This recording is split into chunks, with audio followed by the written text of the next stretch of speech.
অতীতে আমরা আমাদের সঞ্চিত অর্থ ব্যাংক বা পোস্ট অফিসে গচ্ছিত রাখতাম, কিন্তু সময়ের সঙ্গে সঙ্গে আমাদের মানসিকতার পরিবর্তন হয়েছে এবং বর্তমানে আমরা অনেকেই আমাদের সঞ্চিত অর্থ করি শেয়ার মার্কেট বা মিউচুয়াল ফান্ডে বিনিয়োগ করতে চাই, কিন্তু আমরা সেখানে বহু নতুন নতুন শব্দের সঙ্গে পরিচিত হই যা আমরা একেবারেই জানি না। ব্যবসা সম্পর্কিত যে কোনো সংবাদ পড়া বা দেখার সময়ও বেশিরভাগ মানুষই কঠিন অর্থযুক্ত ভাষার সম্মুখীন হই। আপনি তাদের অর্থ জানতেও পারেন বা নাও জানতে পারেন। আজকের আলোচনায় আমরা সংক্ষিপ্ত তালিকা তৈরি করেছি যা আপনার জানা উচিত, কারণ এটি আর্থিকভাবে আপনাকে স্বাবলম্বী হওয়ার প্রথম পদক্ষেপ হিসাবে গ্রহণ করতে হবে।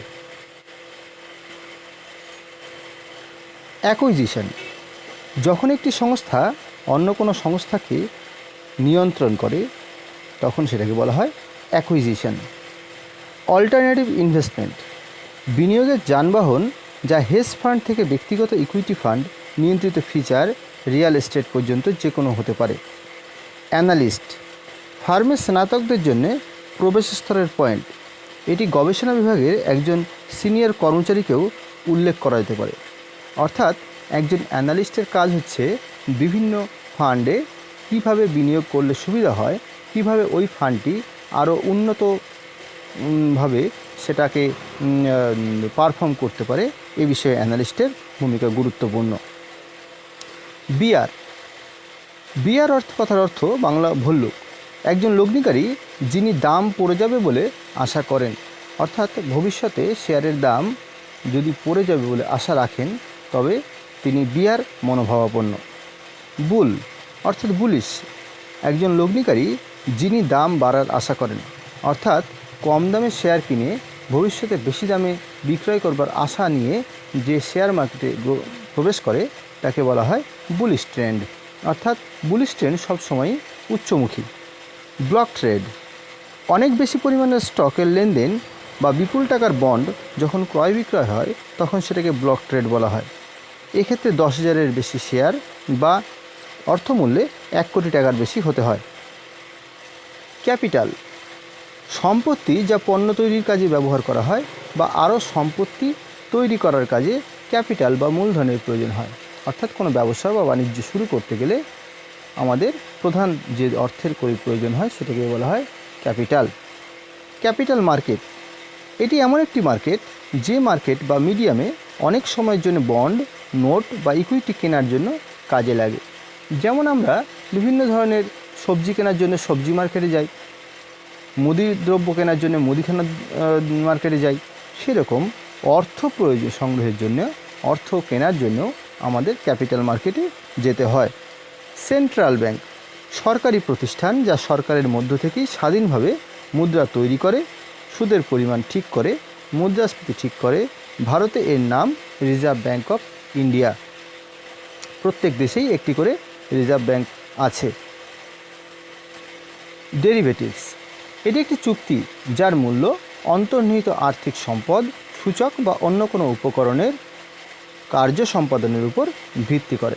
অর্থাৎ বিভিন্ন সিকিউরিটি বা পণ্যগুলিতে বিকল্প এবং ফিউচার সম্বন্ধে যে সমস্ত চুক্তিগুলি হয় সেটাই ডেরিভেটিভের কাজ করা হয়ে থাকে।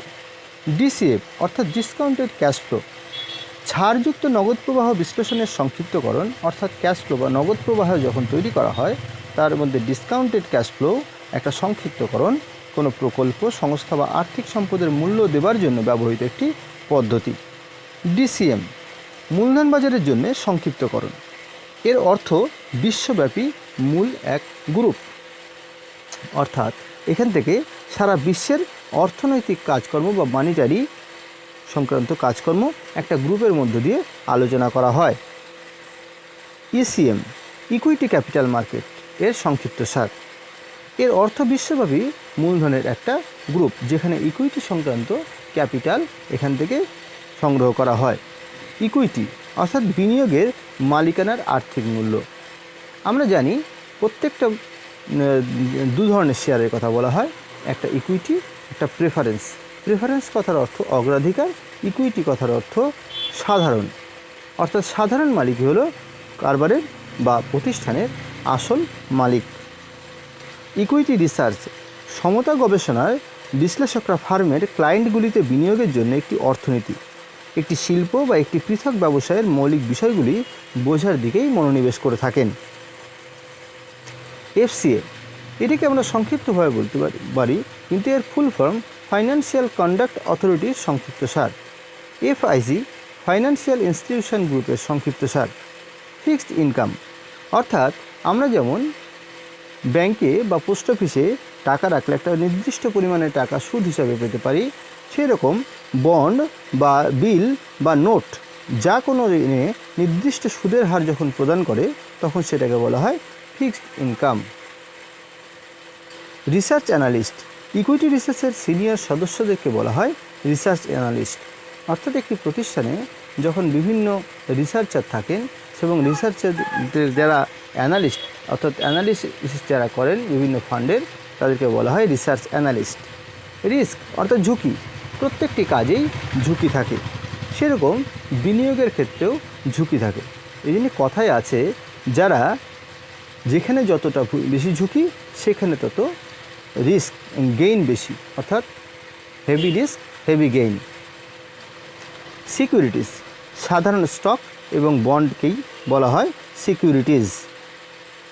প্রাইভেটাইজেশন, সরকারি মালিকানাধীন এন্টারপ্রাইজকে ব্যক্তিগত মালিকানাধীন ও পরিচালিত সত্তায় রূপান্তর করার প্রক্রিয়াকেই বলা হয় প্রাইভেটাইজেশন।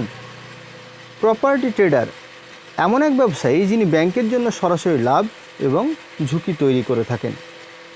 রিক্যাপিটালাইজেশন, কর্পোরেশনের মূলধন কাঠামোর পরিবর্তন, যেমন মূলধনের বিনিময় রেশিওতে দেউলিপি হলো পুনরায় মূলধনের এক সাধারণ কারণ। মার্জার, যেখানে একাধিক সংস্থা মিশে গিয়ে একটা নির্দিষ্ট মূল্য তৈরি করে, অর্থাৎ একটি নির্দিষ্ট সংস্থায় তৈরি হয়, তখন সেই প্রতিষ্ঠান দুটিকে একসঙ্গে বলা হয় মার্জার প্রতিষ্ঠান। অপশান, আগে থেকে ঠিক করা দামে ও সময়ের মধ্যে একটি সিকিউরিটি কিনে বিক্রি করাই হলো অপশান।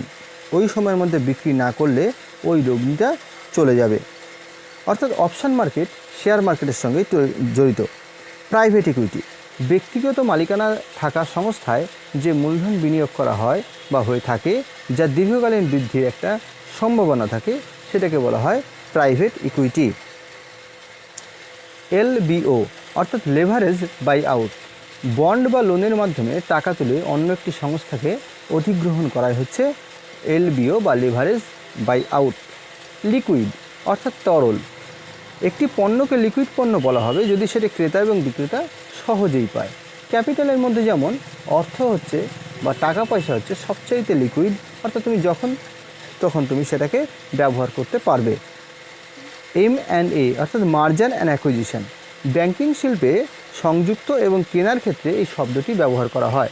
অর্থাৎ যদি কোনো একটি প্রতিষ্ঠান অন্য একটি প্রতিষ্ঠানকে ক্রয় করে নেয় বা অ্যাকুইজিশন করে নেয় এবং পরবর্তীতে দুটি প্রতিষ্ঠান এক হয়ে যায়, তখন সেটাকে বলা হয় মার্জার অ্যান্ড অ্যাকুইজিশন। আইপিও, এই বিষয়টি অনেকেই আপনারা শুনে থাকবেন। আইপিওর সম্পূর্ণ অর্থ হচ্ছে ইনিশিয়াল পাবলিক অফারিং, অর্থাৎ ইনিশিয়াল পাবলিক অফারিং নতুন স্টক বা কোনো কোম্পানির সিকিউরিটিজ নথিভুক্তকরণের আগেই সাধারণ মানুষদেরকে সেল হিসেবে যে দামে দেওয়া হয় সেটাকে বলা হয় আইপিও, ইনিশিয়াল পাবলিক অফারিং। এর মধ্য দিয়ে নতুন প্রতিষ্ঠানগুলো তাদের প্রয়োজনীয় ক্যাপিটাল সংগ্রহ করে থাকে। ইস্যু, সেলে বা ফাইন্যান্সিয়াল সিকিউরিটিজে যা পাওয়া যায় সেটুকুই হচ্ছে ইস্যু। ল্যাফ, LAF, এর অর্থ leverage acquisition finance. Global capital মার্কেটের মধ্যে এটি ভীষণভাবে কাজ করে থাকে। এফএক্স, ফরেন এক্সচেঞ্জ, এর অর্থ হচ্ছে foreign exchange.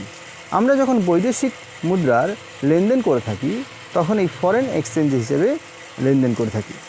GCM, global capital market, এর অর্থ সম্পূর্ণ পৃথিবীর যে ক্যাপিটাল মার্কেট সেটাকে ডিনোট করা হয়। হেজ ফান্ড, এক ধরনের তহবিল, আপেক্ষিক না হয়ে বরং পারফরমেন্সের উপর নির্ভর করে থাকে যখন, সেটাকে বলা হয় হেজ ফান্ড। ফ্লোটেশন, শেয়ার বা নতুন স্টক নথিভুক্ত করার জন্যে যখন ব্যবস্থা নেওয়া হয় তখন তাকে বলা হয় flotation. FSG, financial sponsor group, এর অর্থ ইনভেস্টমেন্ট ব্যাংকিং ডিভিশনের মধ্যে এই গ্রুপটি ভীষণভাবে কাজ করে থাকে। ফিউচার, ট্রেডের প্রমাণ হিসেবে তৈরি করা নথি, সম্পত্তি ক্রেতা ও বিক্রেতার মধ্যে যে নির্দিষ্ট তারিখে কেনাবেচার কাজ সম্পন্ন হয় সেই দিনেই এই চুক্তিপত্র হয়, এটাকে বলা হয় ফিউচার ট্রেড। এটা মূলত শেয়ার মার্কেটের সঙ্গে যুক্ত। এছাড়াও এক্সিম, এক্সিম কথা হচ্ছে Exim export and import bank. Inflation, inflation কথার অর্থ হলো আমাদের মুদ্রাস্ফীতি।